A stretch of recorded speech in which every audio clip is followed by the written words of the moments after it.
Bienvenue sur Africa 24 dans cette nouvelle édition du 12-15. Voici les titres de l'actualité. Mise sous tutelle de 5 communes en Côte d'Ivoire, faute d'avoir installé des conseils municipaux le 31 décembre 2018. Ces communes seront dirigées par des délégations spéciales pour un délai de 3 mois renouvelable.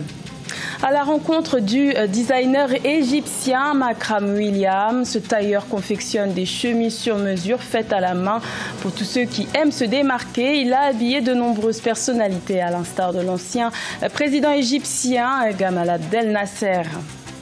Et lutter contre le paludisme grâce à des produits cosmétiques, c'est possible. La Burundaise Ginette Karari Kinyana l'a fait en proposant des produits fabriqués à base de plantes capables d'éloigner les moustiques. Mais tout d'abord, la Rwandaise Louise Mushikiwabo a officiellement pris la tête de l'Organisation internationale de la francophonie.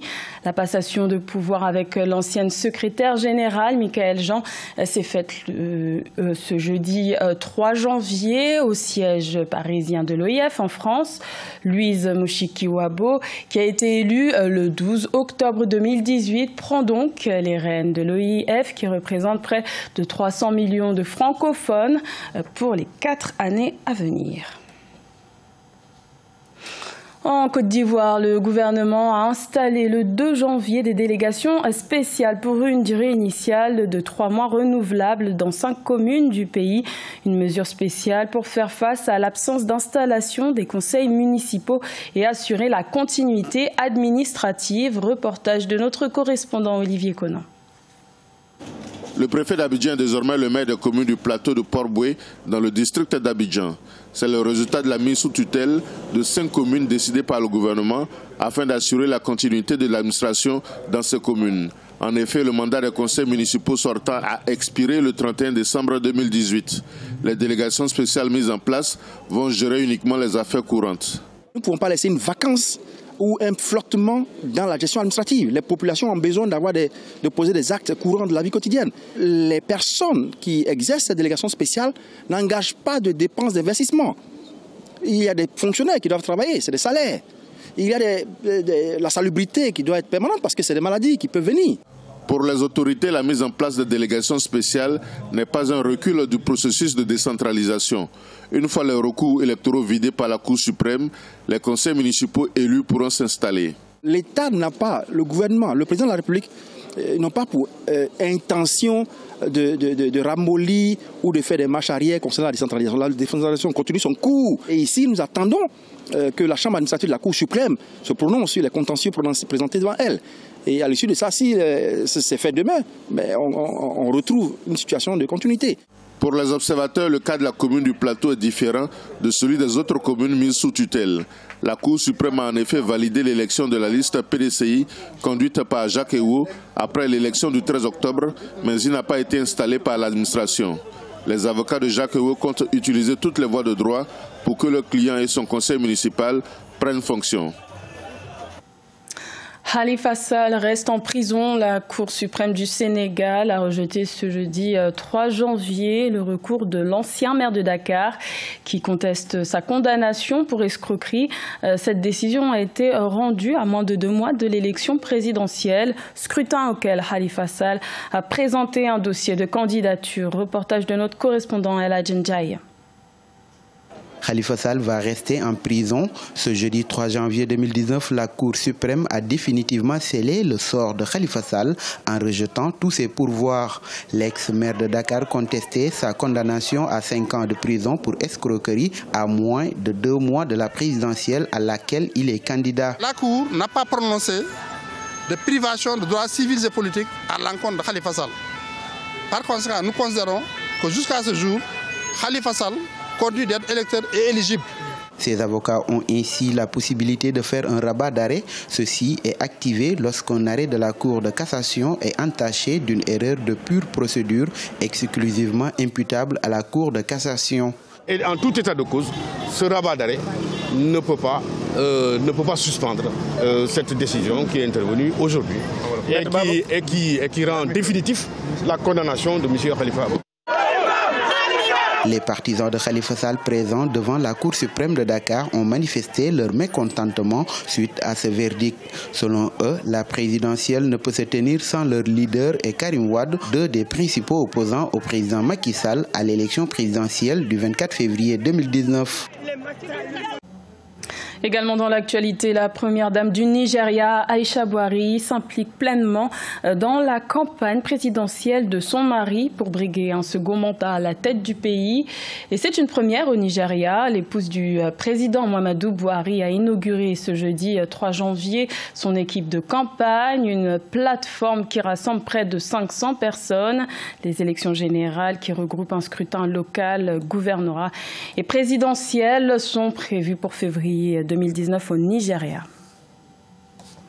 Confectionner des chemises sur mesure pour cultiver la culture de l'individualité, c'est la mission que s'est donnée Makram William, un tailleur égyptien qui est à la tête de la boutique William Chemisier, fondée en 1967.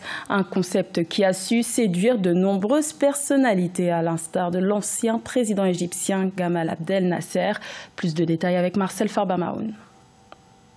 Makram William, couturier et designer, s'efforce de promouvoir une culture de l'individualité et de l'expression de soi à travers la confection des chemises sur mesure. Fondé par le père de Makram, William Chemisier est un magasin de vente au détail familial qui, depuis 1967, s'est forgé une clientèle composée d'auteurs célèbres, d'acteurs, de diplomates. Il a même habillé l'ancien président égyptien Gamal Abdel Nasser.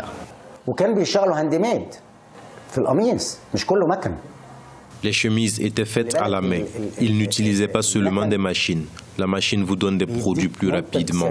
Elle vous livre les produits directement. Le travail fait à la main, cependant, vous apporte moins de marchandises, mais fournit des produits de haute qualité.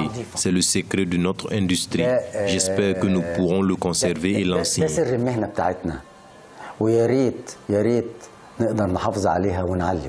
Alors que le marché égyptien est dominé par des importations à bas prix, William, avec son magasin classique, y voit une place pour l'art dans le commerce sur mesure.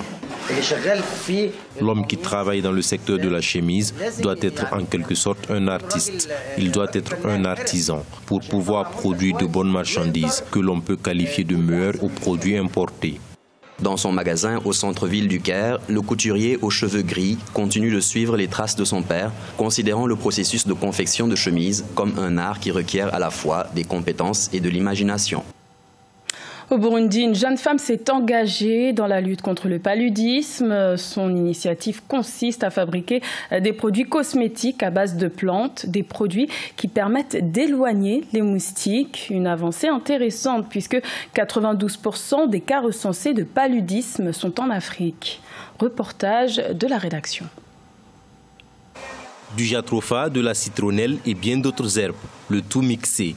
Et le résultat final est un produit cosmétique, pas pour embellir la peau, mais pour éloigner les moustiques. Ginette, entrepreneure burundaise, fabrique en effet une gamme de savons, de lotions et d'huiles anti-moustiques. Sa contribution à elle à la lutte contre le paludisme. Les gens ont compris notre message et appliquent le fait de lutter contre le paludisme. Ils ont compris que le paludisme, c'est une maladie grave. Et donc, on doit lutter contre le paludisme avec des produits locaux, pas seulement les produits qui viennent de l'extérieur. Donc, on produit ici localement et puis on consomme localement et surtout, on prévient le paludisme. C'est en 2010 que Ginette est rentrée du Canada et a commencé à expérimenter ses produits avec des plantes et des herbes cultivées localement. Après ce travail en laboratoire, ces produits sont vendus dans son magasin de la capitale Bujumbura. Le moins que l'on puisse dire, c'est que l'efficacité est prouvée. J'utilise ces produits depuis un certain temps et j'ai aimé le fait qu'ils soient tous à base de plantes et fabriqués à partir d'ingrédients d'origine locale. Je tombais souvent malade du paludisme, au moins 2 fois par an. Mais depuis que j'ai commencé à utiliser ces produits, je ne suis pas tombé malade depuis au moins 3 ans. Et une épidémie a sévèrement frappé le pays en 2017. L'entreprise de Ginette, qui comptait au départ 3 employés, emploie maintenant plus de 20 personnes. Elle envisage de s'étendre au reste du pays, surtout dans les zones rurales. Ce journal a été réalisé par l'ensemble de la rédaction. Merci de votre fidélité. L'information continue sur Africa 24.